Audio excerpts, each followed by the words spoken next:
we hear from in the medical community about postpartum depression. You've written articles about postpartum depression. Historically, we'd say, well, it's a woman who's just sleep deprived. They got too many things going on, and so maybe they're a little more emotional, things like this. I think it would be really important if you could comment a little bit about, one, postpartum depression, is it real? Two, does it get better for those people who are struggling with that right now, and what to do about it? Yeah, great question. It's debilitating and it's pervasive, postpartum depression. It is real. We know that women will have some emotional lability for the first 2 weeks after. I mean, you can't, I always joke that I want to do an experiment where I put some estrogen patches on some men and then rip them off all of a sudden and see how they do for a few weeks after, and keep them up all night with a baby. I love that. And then see how they tolerate that. But it's true that you'll have some difficulty. Emotional ability is totally normal. Hot flashes, some of that kind of stuff, because again, your estrogen level is very high when you're pregnant, and then it drops off after you deliver. And so it's like a sudden 180. But after 2 weeks, if you are still having a really hard time. So when we say having a hard time, what does that look like? Pervasive thoughts about inadequacy, pervasive anxiety, pervasive inability to sleep, and all the nerdy terms we use, like psychomotor agitation and retardation. Those are real things.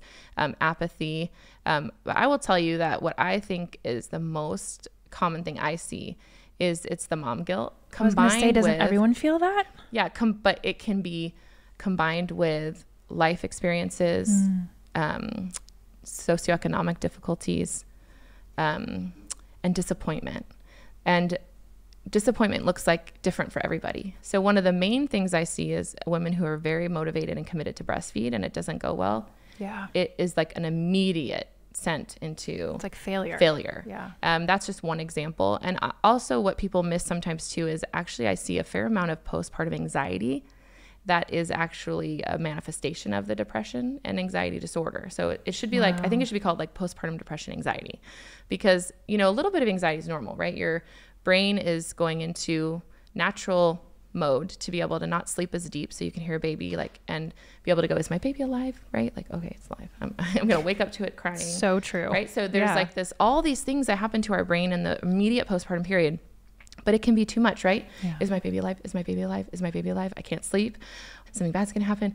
Oh, like all these things. And then if you combine that with a birth experience that was very different than what they thought they were going to have. Totally. And there's disappointment. Yeah.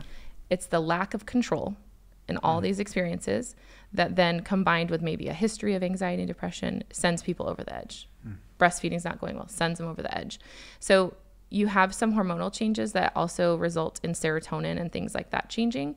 And I think if you don't get ahead of it, they really suffer. And what I also see is that a lot of women refuse to take medications because they're like, I don't want to go on medication. There's stigma to the medication. Yeah. They want to I can do this on my own. And it just, not everybody, but in a lot of cases, it seems like it just drags out so much longer than it would have to. Yeah.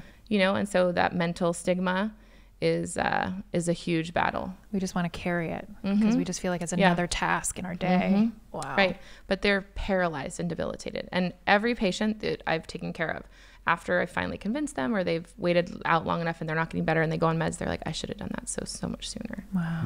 Because you miss that little bit of time with the infant because they're so sick from all of this. So I actually have a conversation with a lot of women, and I try and talk to them ahead of time and just say, like, listen, when they're struggling even before, like about when they're going to deliver and they want to have all these plans of how things are going to work, and that it's literally just them trying to grasp at any straw they can that gives them this much feeling of control of the outcome. Absolutely. And I just try and tell them, like, this is just the beginning of your life. What you'll realize, you have zero control and you have zero control of children. Yeah. Preach. That's so true. You have zero control of children. So this is God, whatever you believe, trying to prepare you of what it's like to have zero control the rest of your life.